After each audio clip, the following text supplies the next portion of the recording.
Howdy, folks. Welcome to Tuesday's Tips. My name is Kenneth Thomas. And on Tuesdays, I like to give tips on lighting, video, photography, that kind of thing. And, well, judging from some of the reaction I had to some of the goofy sounds I was getting from my microphone with the software that is available with it, I was thinking it might be a good thing to talk a little bit about making sorry about that. Thought it might be a good idea to make a little video and talk a little bit about making sound decisions, as it were. How to decide and how to understand and decide what would work best for you when making decisions for the kind of sound that you want to use for your videos and your lives and that kind of thing.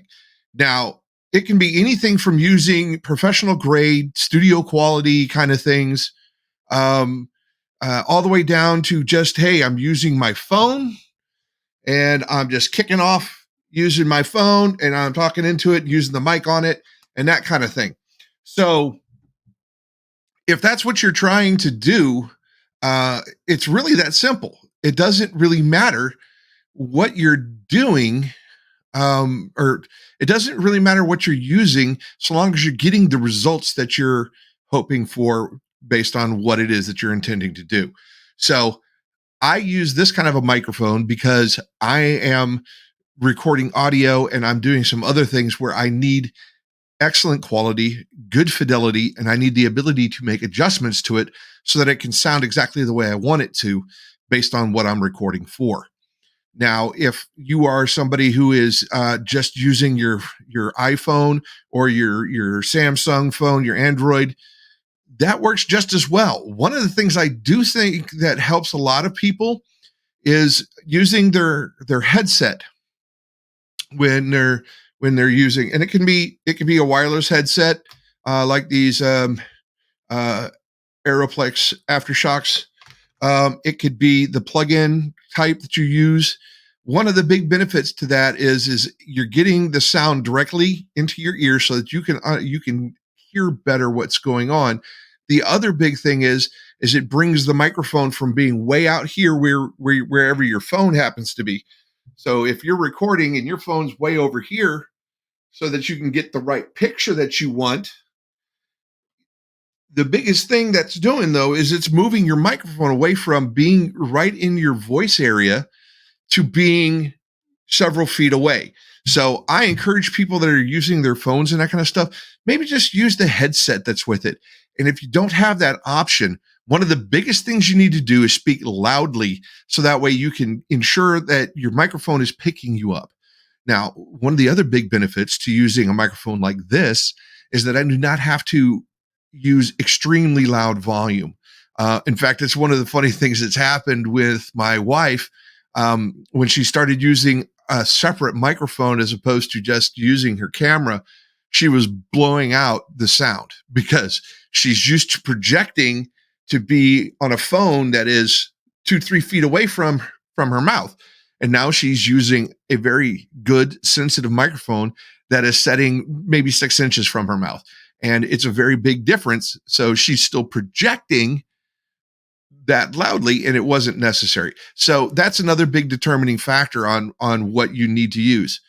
Are you going to be in an environment where you can project without disturbing everything else around you? Are you going to be in an environment where you can have the type of silence that you need for a more sensitive microphone so that way that you can use the subtleties of your voice and use the different tonal inflections to be able to make emphasis and points like that? So the type of environment you're planning to use your microphone and microphone in is going to be a big determining factor on what kind of microphone you need. Now, one of the other things that you're going to want to look at is, regardless of the type of microphone that you're using, is you're going to want to make sure that you have like this kind of a foam cover wind filter on it.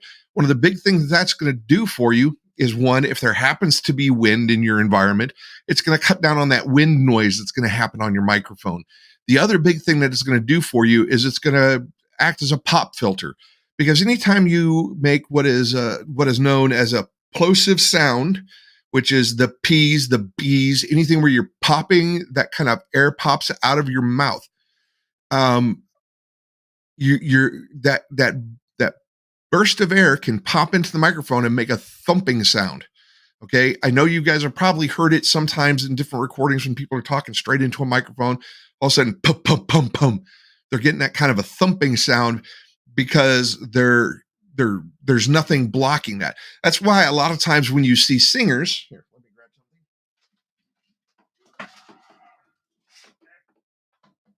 something. Okay, it's all tangled up. That is not good. There we go. Aha! That's why a lot of times you'll see singers with something like this. It's a screen that they will have between themselves and the microphone. And what that's all about is being a block for that kind of plosive sound. So that way they can be loud, they can really hit the types of notes and stuff that they're trying to do, but it doesn't hit that popping sound and create that unwanted sound on their recordings. So that's something else. The simple foam cover. You can get they call them dead cats is the nickname for them, but it's the furry looking one. I know some of y'all may have seen when they're out there doing the news and they're holding the boom mic or something like that. You'll see where it's got like a furry covering on it. The nickname for that is a dead cat. I didn't name it, but that kind of a furry covering also is great at blocking wind noise and that kind of thing. So if you're going to be in an outdoor environment, especially if you're using a professional grade a sensitive microphone, you're going to want to make sure that you have a windscreen or a dead cat, so that way that you can make sure you're not getting all that wind noise in there. Another thing that you can do if you're using just your regular microphone from like your headset is to make sure that you shelter the microphone a little bit. And just cupping it in your hands will block that wind.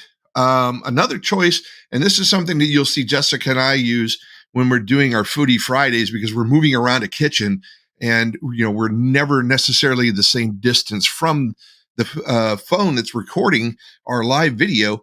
One of the big things that we have started using is wireless lavalier mics. Those are the little lapel mics like you see the newscasters will have, or different people will have on the lapel of their coat or clipped to their shirt. And the great thing about that is it gives us consistent sound, because the microphone is always the same distance from where we're talking. And the fact that it's wireless allows us to move around the kitchen and that kind of thing. And, a set, I want to say we spent maybe $100, $150, and it got us 2 microphones and 1 receiver. And that's perfect for us because we can just plug it in and we can both be wired up and mic'd and moving around, and it works just great for us. So if you're doing something where you're going to be moving around a lot, maybe looking into something like that, a wireless lapel mic might be another good choice for you. So again, there's a lot of different solutions. There's a lot of different ways to get from point A to point B. It all depends upon where you're planning on doing your recording, what you plan on doing while you're recording. And, it leaves you to some choices, but it doesn't have to be expensive, and it doesn't have to be technical or tricky. Now, if you want to get into doing sound engineering, if you want to get into sound management and that kind of thing, there's a lot of things that you can do to, thank you. There's a lot of things that you can do to, sorry, Jessica just came in and dropped off something for me. There's a lot of things that you can do to learn how to do these things. There's different programs that you can use. There's different techniques that you can use.